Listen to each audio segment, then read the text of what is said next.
Hey guys, I'm Max and this is Watch Crunch. So with new watch season upon us, come to watchcrunch.com to discuss the latest rumors and predictions. Speaking of which, last year was kind of a flop for Rolex. They added a 0 to the dial of the Air King and we got a green GMT master for, I guess, 10% of the population that they weren't serving. But this year, there's been a lot of talk about a new Milgauss. So I thought it was a good opportunity to check out this quirky little bastard stepchild in the Rolex lineup, a watch I've really grown to love in the last couple weeks that I've been wearing it. I think Rolex was drunk when they designed this watch. For a company that hates taking chances and specializes in making tiny iterations over years and decades, the 2007 Milgauss really came out of left field. No, your eyes are not fooling you. That's a green crystal. What? Well, it was the 50th anniversary of the Milgauss and the designers really let their hair down. Synthetic sapphires can be made into different colors, but the Rolex green crystal takes just the right chemical composition and impurities such as aluminum oxide and copper and weeks to grow. Apparently, this process is so involved that Rolex didn't bother to patent the method, daring anyone else to try it. No other Rolex model has a tinted crystal, and whether that makes you drool or want to vomit, it's still a flex. The 116400 came in 3 dial colors: white, blue, and this matte black. The Z blue color, launched in 2014, is the most popular one and thus fetches a few grand more on the secondhand market. It has a sunburst dial that really pops, but don't sleep on this black dial. The matte background gets out of the way of that green crystal while still communicating a technical professionalism about it, reminding you that this was a watch that was born out of necessity to function in places like labs and hospitals. And if you're gonna wear a Milgauss every day, the black one is less sort of shouty, kind of just looks like an OP from afar. But the real fans, they'll notice the small details when they get closer. Details like the orange lightning hand. Huh? Is that a joke? Did someone on the design team ask their kid brother for ideas? The truth is, when I first met the Milgauss, I hated the secondhand. But now I think it's cooler than a polar bear's toenails. See, if everyone likes something, it kind of goes out of fashion pretty quick. But if an acquired taste like the Milgauss develops a cult following over time, seems like eventually everyone wants to join the club. This is the Rolex you get if you want to be a little bit ironic and shudder at the idea of being mixed in with the Submariner crowd. Do you guys remember another Rolex that nobody wanted when it first came out? Yeah, the Paul Newman Daytona. It was considered too exotic for normal people. Now you can't get one unless your body is a wonderland. But guys, do me a quick favor, tap that like button below if you're on Team Milgauss. If you're not, tap it 3 times. So the current generation Milgauss measures 40 mil wide and 49 lug to lug. I can wear this watch on my 6.5-inch wrist, but it's kind of getting to the upper limit of what's comfortable for me. Dimensions wise, you might think it wears similar to the 39 mil OP. The gray one being one of my other favorite Rolex models right now, but the Milgauss is a full 13 millimeters thick thanks to a rather bulbous caseback housing that Faraday cage.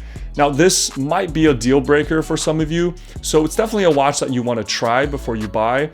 And if you don't have a flat wrist where that bump can rest between the radius and the ulna, those are the bones in your wrist, then this watch can ride high and wobble a bit. Rumor has it that they might be upsizing the Milgauss to 41 millimeters, which is a little concerning, but we gotta watch that lug to lug distance and especially the thickness. If they can thin this watch out a little bit, then it might paradoxically wear better. Inside the Milgauss runs the Rolex caliber 3131, a cost-certified 4Hz movement with 48 hours of power reserve. If they do update this watch, I'm pretty sure they're going to go with the newer 3230 found in the latest OPs and Air King, for example, which would up the power reserve to 70 hours, a welcome change. And because silicon hairsprings are essentially amagnetic, I hope that allows them to drop the movement shielding and really thin that watch out by a millimeter or so. The Milgauss has a really interesting history. It was born out of necessity in 1956. It was actually tested at CERN initially by particle physicists. That's some serious street cred. The first model actually looked a lot like the Submariner of the day with a rotating bezel, but sporting its signature lightning hand. Unfortunately, that model never gained widespread traction, and the swan song came in the 60s with the reference 1019. Now you can see that the designers kind of tossed in the towel towards the end there. The 1019 Milgauss lost most of its distinctive features, creating a watch that bear little difference than the Oyster Perpetual of the day, just with the extra red word on the dial.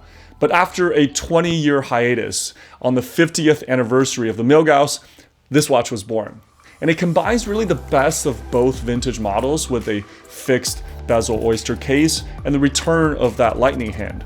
What's more, it has a lot of colorful accents on the dial. For example, the 369 markers are actually larger than the rest, and they, along with a minute track, are splashed with an orange color to match the second hand. And with the green crystal and these orange highlights, it really makes for a party on the wrist, a very non-Rolex looking Rolex. But the proportions, they still work. I love the symmetry of that dateless design. It's got a wide polished bezel and that iconic oyster case profile with organic curves that's been evolved over a century. It's paired perfectly with an oyster bracelet that has polished center links. The high polish extends to a well-tapered buckle featuring an EasyLink extension. Now, one thing I do hope they do with an update is to thin the lugs out a little bit. They're quite chunky and polished, and they can do with a little bit more grace. Yes, this watch has a lot of polished surfaces. That might go against its professional ethos, but this thing is a bit of an anachronism, isn't it? Technology has really passed this watch by, and the rationale for its existence being anti-magnetic, it's no longer relevant.